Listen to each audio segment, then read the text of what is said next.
I have to go against my nature. I have to do things that are difficult. Sometimes I even have to abandon those values that I grew up with. But I'm with you, Hashem. And I'm loyal. And that's what Emuna really is. And that's why she was attracted to the whole idea of Emuna. Because for her, it was about being loyal to the new life that she wanted to live. Which brings me to Racheli Imeinu. Racheli Imeinu was a persona of self-sacrifice. We know the end of the story. We know that Rachel Imeinu had the zchut to get married to Yaakov after he got married to Leah. But she didn't know that. I keep getting flawed over the idea that Rachel Imeinu gave over the simanim to save her sister from embarrassment at the wedding. She didn't know the end of the story. She didn't know that she was going to marry Yaakov as well. It wasn't heard of. It was never. It wasn't part of the story. It wasn't part of the script. It wasn't the minhag of the time for a man to marry two sisters. So in her mind, in her Ruach HaKodesh, Esav was destined to marry Leah. Rachel was destined to marry Yaakov. Oh my gosh. Now with the roles reversed, with the roles reversed, now Leah's marrying Yaakov. Who does that leave her? To marry Esav. In her mind, she not only gave up the idea of marrying Yaakov Avinu, the father, and to be a mother of Klal Yisrael, but she gave up now her ability to be the mother of a righteous nation, and now she's going to be the mother of Imach Shimo V'Shem Zichro Amalek, the mother of Hitler.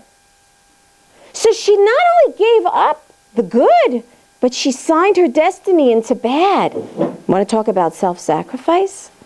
What a tremendous self-sacrifice that is. Not only did she give up the simanim to Leah, but look at the derech that she gave it over to him. A year before, Yaakov Avinu started giving over gifts to Rachel. As we know, men love to butter up their wives, and he was giving her all these beautiful gifts. And Rachel Imeinu would take all the gifts and slowly start giving them over to Leah. Look, Yaakov loves you. He's giving you gifts to sort of prepare the whole shetach, the whole idea that he loves her, so that she would already start feeling comfortable with the idea that she was going to be marrying him. And then she gives over the simanim in such tzniut, with such tzniut. And how do we know that for sure? Because it's written in the Midrash that when Reuven came to collect the dudaim, which are special herbs for the segula, for fertility, because Rachel was not able to bring children right away. So Reuven was sent out by his mother Leah, go and search for some dudaim, for the herbs, which by the way are still available, we just don't know where they are. They're special herbs that if the woman, an infertile woman, consumes them, she's able to become fertile and have children. So when Rachel Imeinu sees that Leah now has these dudaim, she goes over to Leah and says to her, can I have those dudaim? You know I don't have any children. Do you know what Leah says? Leah tells Rachel, was it not enough that you took my husband Yaakov from me? Now you want to take my dudaim? Can you imagine? You gave up your whole destiny to your sister in tzniut. You never told her, you never hinted to her that you were giving up anything. And now your sister is coming over to you, pointing her finger at you and saying to you, you took away my husband. Hello? Now, if that was me, I'd put my two hands on my hips and I'd say, excuse me. I took your husband? Hello? Roles reversed? Do you know what I did for you? Do you have any idea what I've been through? And she stands there and she takes it in. She doesn't say a word. She takes in the elbon, the shameful moment, swallows it down, and at the end of the day, she ends up getting the dudaim, but she doesn't say a word. She keeps that tzniut, not just in the way that she dresses, but also in the way that she responds. Tzniut means to be hidden, so that only a person who really digs can really see the essence. Tzniut means hiding that inner beauty, hiding that essence, that shining light. And that's Rachel. And that's why we feel so comfortable to come to her, the house of prayer. She's our mama. She's our mama Rachel. Why is she the mama Rachel? The 11th of Cheshvan, her Yahrzeit, is the 41st day after Rosh Hashanah. 41, the gematria of 41 is Aleph, Mem, M. She's our mother. We want to learn from her. A mother is someone we look up to. It's someone we feel comfortable. She's my shield. She's my pillar. She's my directing guide. That's who Racheli Imeinu was. She's our guide, who we want to be. She's the persona of, defines and represents the characteristics of a true mother who's willing to sacrifice everything to be a good role model for her children. And that's Racheli Imeinu, and that is our Racheli. I don't know, did you send me today that the name of the street?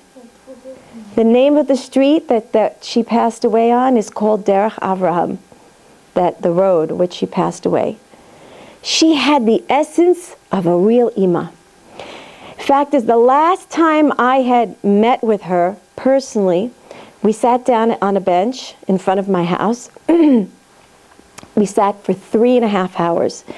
And she sat and she spoke to me and give me another eitzah. What can I do? What can I do for my kids? This kid has that. There's that. My husband has this. What should I do with that? I don't know if I chose the right school. Maybe I should do. What should I do? And digging and digging and digging and digging until finally, if my husband hadn't called, we would still be sitting there. Literally 3.5 hours from 9 until 12:30, sat seeking the truth. What do I do? What can I give up in my life? What more can I do? What more can I do to make sure that my kids and my husband get what they need? She was always willing to sacrifice something of her life for the sake of her kids. So in order to ignite her memory, don't we as mothers need to say to ourselves, what am I willing to do to sacrifice for my children and my husband? What more do I need to do? One more button, one more bigger size so that it's not so clinging on me, talking a little bit quieter, not being so social with that man next door. What more do I need to do? Because that's the key to bringing up Klal, the next generation of Klal Yisrael. I know it's a very touchy subject. We don't want to talk about sneers. Don't tell me what to wear. Don't tell me how to act. Don't tell me. I don't want to be told. Enough. Enough with the mishugas. Telling me that's going to make a difference if I really cover it down to the wrists or not. Yes. Yes, that beauty belongs in one place and in the home. That's where it belongs. And Racheli knew that. She knew it. She never stood out in a crowd. You never knew she was in the room. You never knew she was there. But she was taking in everything in that room. But she was always on the side, hugging her kids, wrapping another kid in her arm, putting another kid on her lap. She knew. She knew the essence of self-sacrifice. Another thing that Rachel Imeinu instills in us is the idea of being proud of living here in Eretz HaKodesh. It's very interesting because the pasuk that's on her own kever, right, is Shavu Banim L'Gvulam. The idea of returning the children to their borders, the borders of Eretz Yisrael. Racheli Imeinu gives us a sense of pride to live here in this land, It belongs to us. It's a gift from Hashem to us. We need to be here. We need to be proud to be here. We need to close our eyes to the mishugas that we see around. All the craziness, all the, clashes between this group and that sect. Close your eyes to it.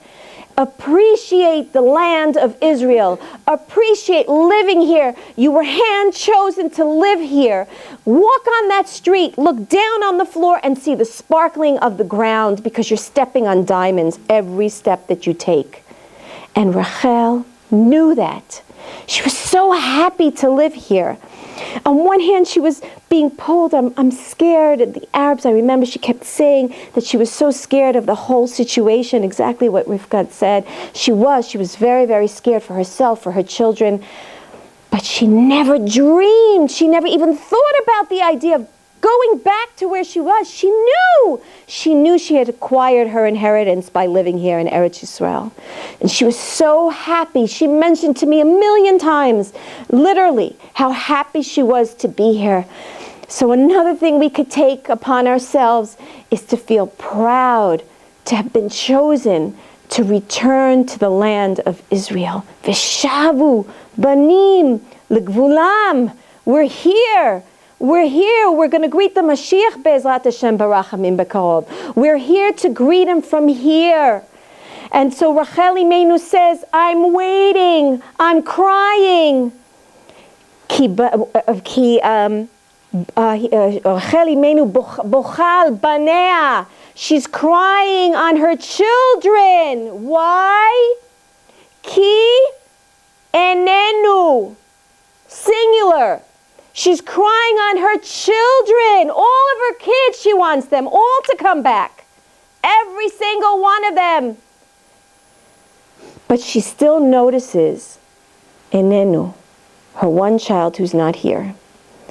One child from Klal Yisrael is still living in Chutz La'aretz. One child. I know I'm going to get a lot of emails for this. One child is still living in Chutz La'aretz, and Racheli Imeinu is still crying. When is he coming back? When is he going to shavu banim legulam? When are they going to come back to the borders? The borders need to be filled with her children for Mashiach to come. When are they coming back? That one she's crying for that one child who still says, nah, Eretz Yisrael's not for me. Oh, Mashiach comes, all right, I'll be on the plane. Come back. Rachel, very interesting. If you look at Rachel's name, so I'm sure there's so many commentaries on it, but Rachel is Reish and Chal. Chal, or Chol, is mundaneness. It's sand. What is sand? It's every day, right? Like Chala has the word Chol.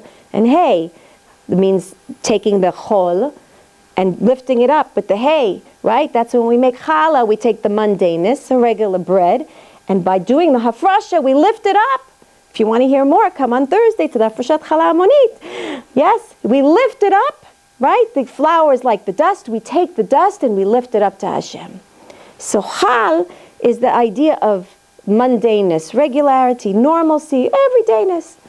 What is Reish? The Talmud brings down that Reish has to do, it symbolizes acknowledging HaKadosh Baruch Hu, seeing the beauty of tshuva by fulfilling Torah and mitzvot and ma'asim tovim. So the idea of Rachel, the essence of Rachel, is walking around every day in life, but knowing that everything that I do, I could take that mundaneness, I could connect it, right, to the spirituality, my spiritual life, and seeing that all together, putting that whole thing together of walking around every day. Racheli was looking every day to see what more can I do in my avodas Hashem, taking the regularity and injecting it with HaKadosh Baruch Hu. So because Rachel and Racheli symbolize to us what it means to be a true devoted mother, I wanted to just take a couple of moments. I know we all know the 3 beautiful mitzvot of women, but I wanted to talk in particular about the 2 mitzvot of Hadlakat Ner and Mikveh, just to talk a little bit about it, because I feel You know, people, just off the subject for a minute, and I'll tell you why I'm saying it. I was speaking to a couple of women, and we were talking about the Shabbat project, and we were talking about the idea that Beit Shemesh lacks the enthusiasm. After I've been 3 years on one of the board volunteers of the Beit Shemesh Shabbat project, it's very, very hard to get people to volunteer to do something with the Shabbat project. And so we were talking about the idea that maybe it could be that because we are, for the most part, Torah observant, there's a sense of Shabbat project doesn't, not nogad, has nothing to do, it's not shayach to a Torah observant community. Come on, it's a kiruv project. So I was talking to this one particular lady this morning, and I said to her, you know what? But I'm a Ba'alas Tshuva too. I also need kiruv. I also need to be ignited. I also need a zapped of injection for Shabbat. To not say, oh, it's Shabbat, Shabbat, oh, go do Kniyot, it's Shabbat, oh, Shabbat can't, lighting, oh, Shabbat's over, great. We all need it. We all need to connect a little bit more with our Shabbat. So the idea of the Shabbat project should not be just about bringing those who are not yet aware, who are not yet observant, to the idea of Judaism. What about me? What about the thirst of me? What about me getting excited over Shabbat? What about me getting excited over lighting candles? This Shabbat, another million Jews around the world and some are going to be keeping Shabbat. Do you know what a greater empowerment of a Shabbat we're going to have this coming Shabbat? Talk about Lech Lecha, leaving your own regular feeling of Shabbat and going out there and searching for yourself to build a new attachment to Shabbat. That's the Makor Bracha. It's everything. Do you know Shabbat, according to the Svarim HaKadoshim, Shabbat symbolizes renewal.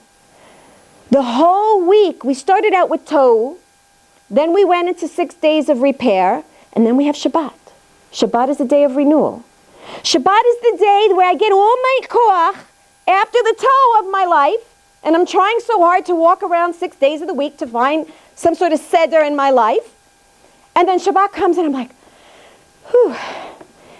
Everything is nurtured and taken from Shabbat. The week prior is put into Shabbat to be able to help me close the idea of what I went through and then see a new vision for the following week.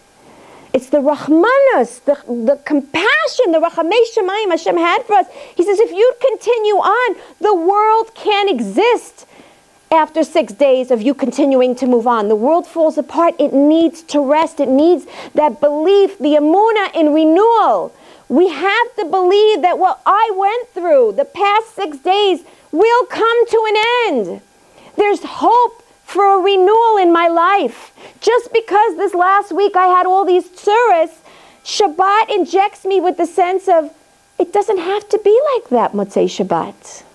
It's a whole new creation. After Shabbat has something new. Shavua Chadash, a whole new. It's a new beginning.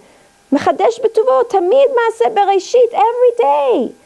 But Shabbat is the symbol of that. So if we lose the essence of the connection to Shabbat, we lost an aspect of our neshama, of our nefesh, is missing that aspect of hope, emuna, in the idea of renewal. Renewal. I can take myself out of the sadness, the dreadery, the despondency of thinking my life is a mess and it's going to be that way forever, God forbid. Shabbat gives me hope. No, there's a new week ahead. There's a stop, there's a finish, and there's a new creation after that. How important it is to connect to the whole idea of Shabbat. I want to talk about Hadlakat Ner. When it says, V'karata l'Shabbat oneg, in Midrash Tanchuma it says, what does it mean, oneg? Oneg, delight, is or. It's light. And we know that on Shabbat, Gehenna is suspended. They say that people in Gehenna are judged in darkness.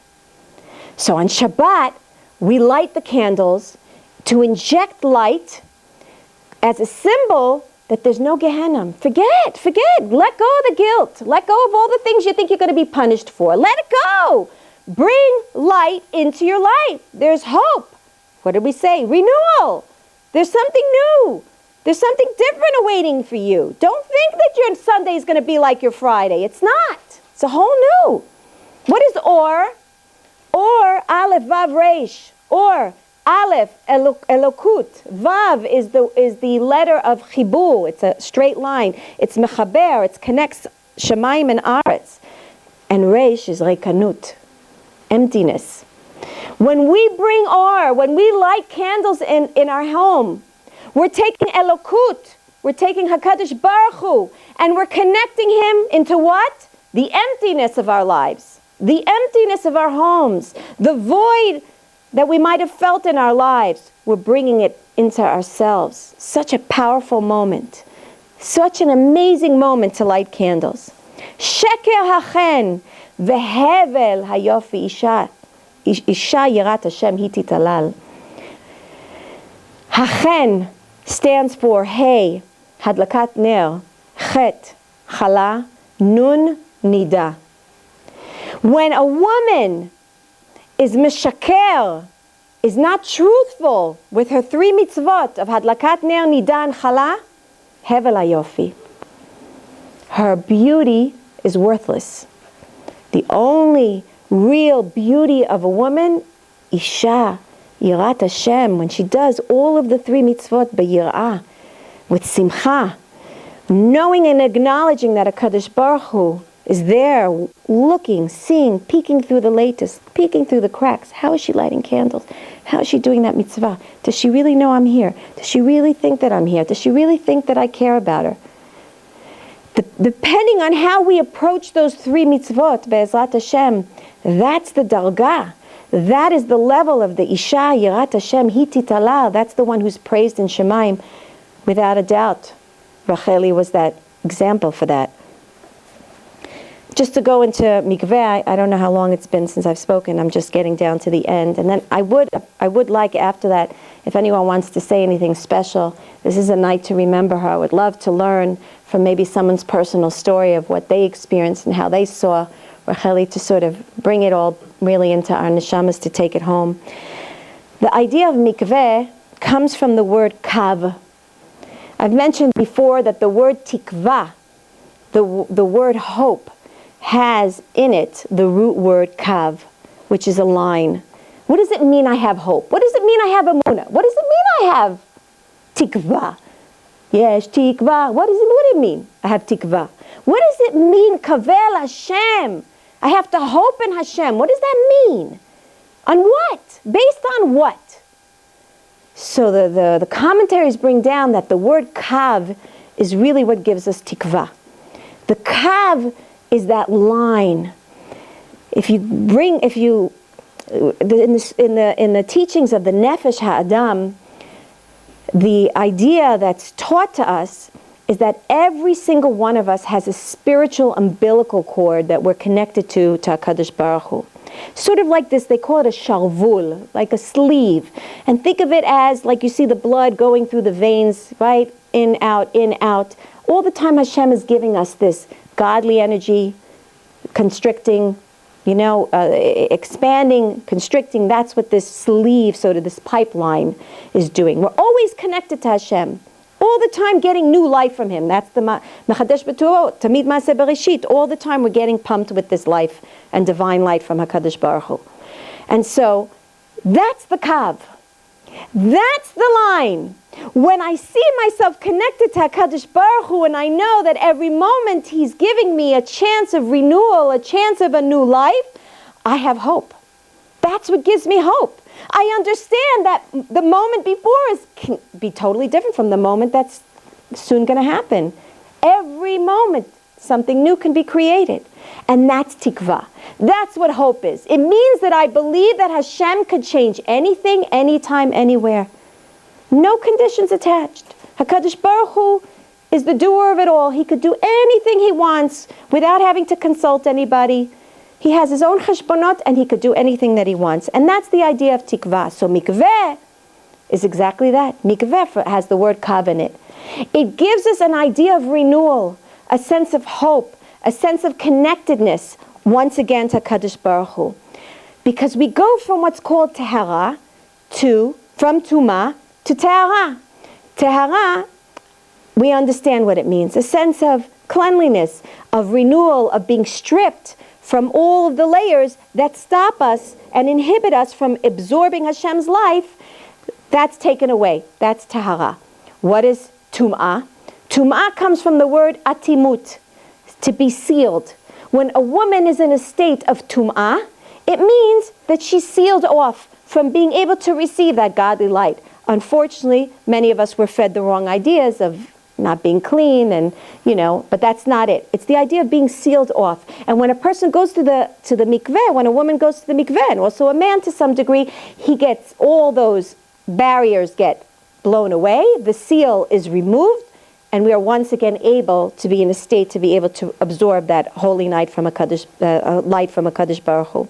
In fact, as they say that the waters of the mikveh are from the waters that were originally flowing in Gan Eden, only that Adam and Chava, unfortunately, with their sin, they cut off the idea of having spirituality in all makes of water, and it's only reserved for those places that are called mikveh. Tvilah, from the word bitul, to be totally surrendered and suspended in Hashem's presence. So that is what gives us the tikvah. That's what keeps us going. That is the pathway that we need to be seeking, is the pathway of knowing that a Kadosh Baruch Hu is always with us. And that's Emuna. Emuna means I'm always together with you. And that's what Racheli was always trying to seep her essence into. I want to feel Hashem. She had this thirst. I want to feel it, but I don't feel it. Why don't I feel it? I want to feel Him more. What more should I be doing? What more can I possibly do to feel Hashem's presence? Obviously, she knew that she needed to be closer to Him. And this is the way that she must have felt it somehow, some way. So what I take home, what I could say I take away from tonight, and what I take away from Racheli's memory, which had a huge, at least in my life, huge impact on my life, was what it means, first of all, to be dedicated. Loyalty was 100% her middle name. Emuna, Nemanut, that's why she thirsted so much for it, because that was part of her character. And self-sacrifice. That it's not always convenient to do the right thing. And I might have to give up something as great as the thought of marrying the greatest tzaddik of the world. But I have to do what's right.